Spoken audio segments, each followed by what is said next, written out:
For Lab 5, we're going to be looking at the percent of water in a hydrate. Let's start by looking at the definition of a hydrate. So a hydrate is a solid compound, usually in a crystalline form, in which a definite amount of water molecules are trapped in the crystal arrangement. So let's look at this chemical formula of copper 2 sulfate hexahydrate. So notice, this is a solid. Also notice, it has 5 water molecules. So that means for every 1 copper ion and for every 1 sulfate ion, there are 5 water molecules in that crystal structure, in that lattice arrangement. So I have an example shown over here to the right in this white box. So copper, it's copper 2 sulfate, so it's copper 2 plus ion. Then we have the sulfate ion over here with a 2 minus charge.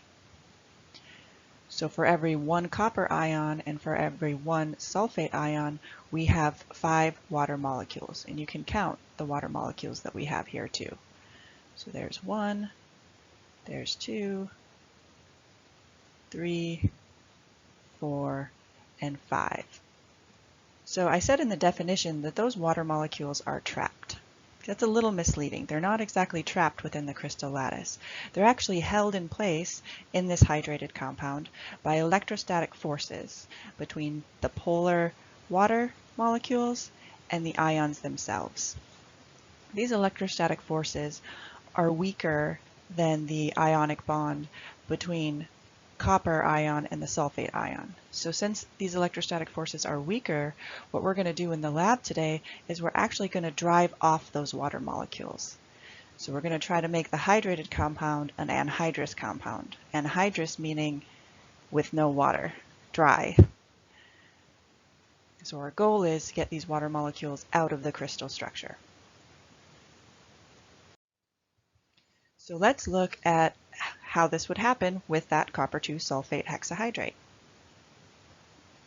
Now in the picture to the left, we have the copper sulfate hexahydrate crystals. Notice they're in the crystalline form, notice also they're blue, and notice they're a solid. So how are we going to get the water molecules off? Well, we're going to heat it. So you can see a Bunsen burner below. So we heat it at very, very high temperatures. We can do this because ionic compounds have very high melting points. So we're not going to disintegrate or decompose the ionic compound, so copper sulfate will be fine. But by heating it strongly, what we're going to do is we're going to drive the water molecules off, because water molecules, or water, will boil at 100 degrees Celsius. So if we can heat it higher than that, we can get the water molecules to come out. Now notice in the second picture, we're starting to lose some color as we heat.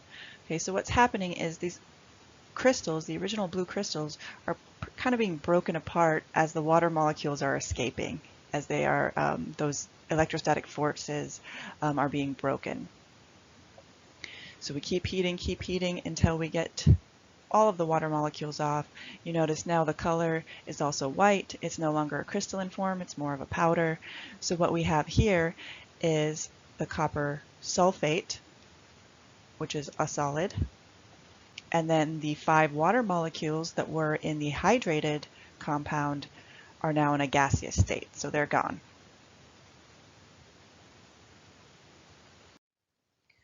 So we're going to do this same thing but with an unknown hydrate.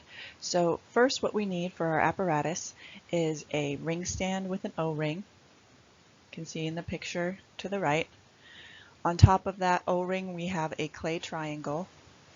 This is going to be used to set our crucible in. So you'll notice there's a crucible over down here in the corner. So this is a crucible, and then there's also the cover, which is kind of blurry, kind of hard to see, but there'll be a better picture of it in a second here. So we also need a crucible tongs. So this is a special tong to pick up the crucible because we are going to be superheating it, and it's going to get very hot, so we definitely don't want to touch it with our fingers. So we'll use that tong to take it off of the clay triangle, and we're going to set it on this wire mesh cooling pad. We also need a Bunsen burner to do the heating. So let's go to page 35 of our lab manuals and start collecting some data for the data table. So we are going to be using unknown number 1. So that's our sample identification number.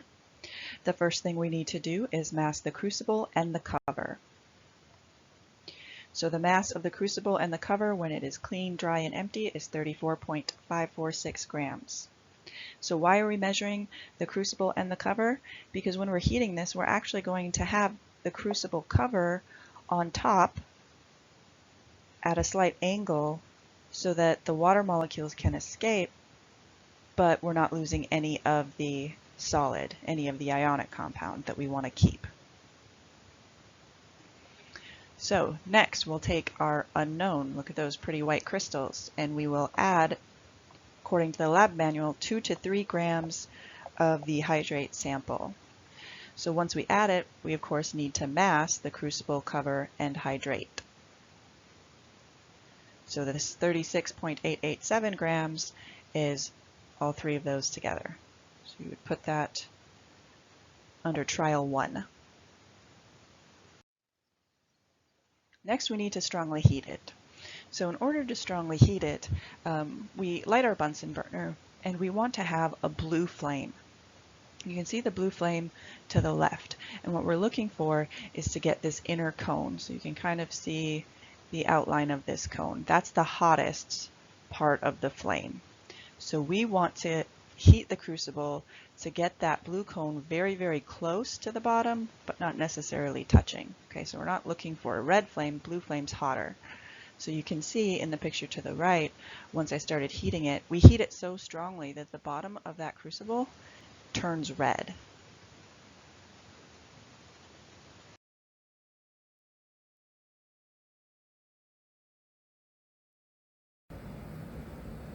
So here we are heating up the hydrate. We're trying to drive the water out of those crystals.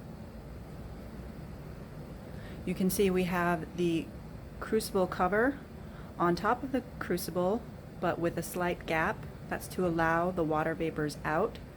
We need the crucible cover on because the crystals, the water, is trapped inside of those crystals. So when we're heating it this strongly, what's going to happen is it's going to break those crystals apart. So there's going to be some popping. And we don't want to lose any of that material to get a more accurate mass at the end. So we put the crucible cover on for any of the material trying to pop out will get stuck on the crucible cap. This is why when we masked the crucible when it was empty, we included the mass of the lid as well. So you can see we have the crucible in the clay triangle. We are heating it with a Bunsen burner. And if you look at the bottom, I'm heating it strongly right now. So you can see how the bottom of that crucible is red hot. It's needed to get it that hot in order to drive off those water molecules. And since this is an inorganic compound, its melting point is very, very high, so we can heat it this strongly without doing any damage to the compound itself. So we're going to continue this for 15 minutes, and then you will see what the remains look like. It's going to look a little different. It's not going to be as crystalline, and you'll also get the mass for it as well. When we're ready to take it off, we're going to turn the gas off. We are not touching the crucible. Instead, what I'm going to do is I'm going to use this crucible tongs over here. Notice it has a little curve in it so that it can pick up the crucible nicely. So I will transfer both the crucible and its lid onto that wire mesh gauze. I don't want to set it directly on the countertop because it'll be so hot it might break. So I'll put it on that cooling pad. Once it's cool, I will then mass it, and you'll see those results.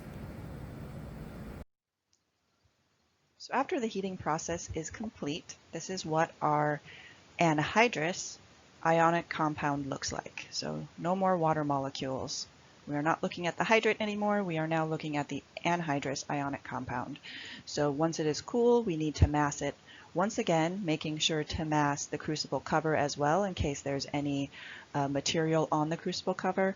And because we masked the crucible cover at the beginning, so we want to include it here as well to keep our data accurate. So the mass of the crucible, the cover, and the dry solid was 36.533 grams. You'll notice next you need to calculate the mass of the anhydrous compound. So remember, anhydrous just means without water, dry. So in order to do that, you need the mass of the crucible with the cover. Because remember, what we do with the words, we're doing with the numbers. So what do I mean by that? In order to calculate the mass of the anhydrous, you need the dry solid by itself, because dry solid and anhydrous is the same thing. So to get the dry solid by itself, we need to subtract out the mass of the crucible and cover. And that's what this number here, the 34.546, represents. It represents just the crucible and cover. So if we subtract these two numbers, we will be left with just the dry solid, the anhydrous compound. Next, we need to calculate the mass of the water in the hydrate sample. So in order to calculate the mass of water in the hydrate,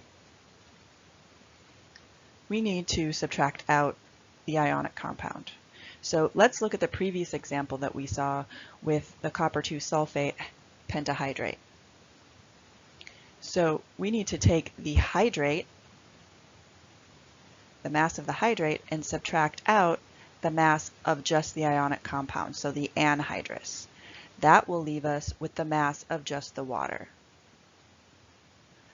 Okay, so what that looks like is we're taking the mass of the hydrate subtracted by the mass of the anhydrous to get the mass of the water. Remember, mass of the hydrate, that's the mass of before we started heating. The mass of the anhydrous we just calculated, and then that will give you the mass of water. So here's the data needed for trial 2 and trial 3. You have the before heating and the after heating.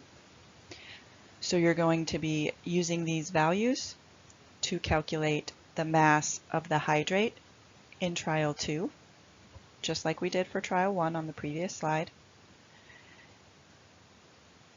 Then you will use the after heating to calculate the mass of the anhydrous compound.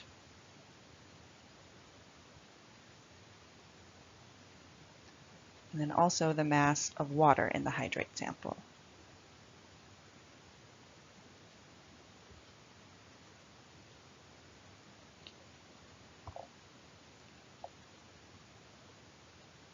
So once you have those calculations down for all 3 trials and that data table completely filled out, we'll move on to calculating the percent of water in the hydrate sample.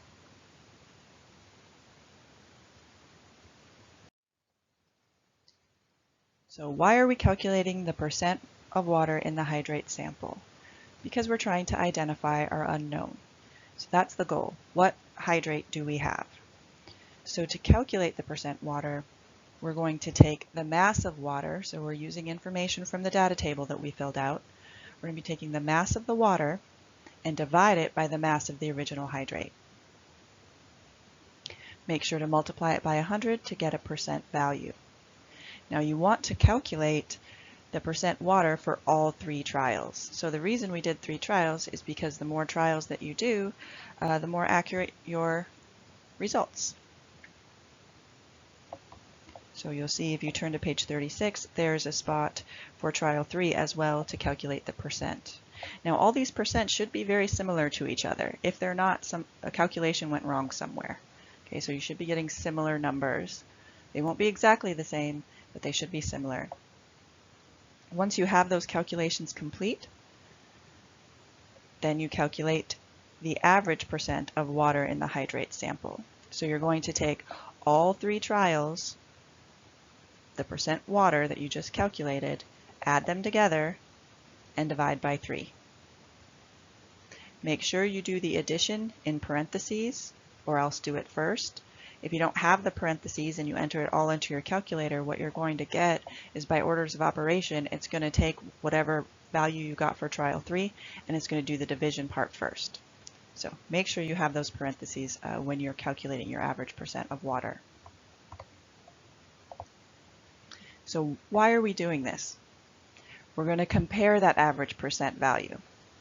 So whatever you got from the average percent to the accepted values on page 36 of your lab manual. So whichever percent you got for your average, compare to the 4 that I have here. Notice I left that iron 3 nitrate off of this list because it's not that. So you'll compare it to these 3 values, whatever percent is the closest to your value, that's what the unknown is. So say you got 45%. If you got 45%, then it's most likely that zinc sulfate heptahydrate is going to be your unknown. So you would write that formula of whatever one you choose. I'm not saying that it's zinc sulfate. I'm just trying to give an example. So compare with what you got. Next, now that you know what your unknown is, you know what your accepted value is, you can do your percent calculation, your percent error calculation. So notice these are absolute value bars. So it's going to be a positive percent. The experimental, that's going to be the average percent of water that you calculated. The actual is going to be the accepted value. So whatever your unknown was. So on the previous one I said that used the example of it being that zinc sulfate hydrate compound. So my accepted value, if that was my unknown, would have been 43.9%. So you're using whatever the accepted value on page 36 is. So don't forget to multiply by 100 and put that in a percent form. There's also one more question after that that's just a concept question. So make sure you are reading that and answering that for the full credit.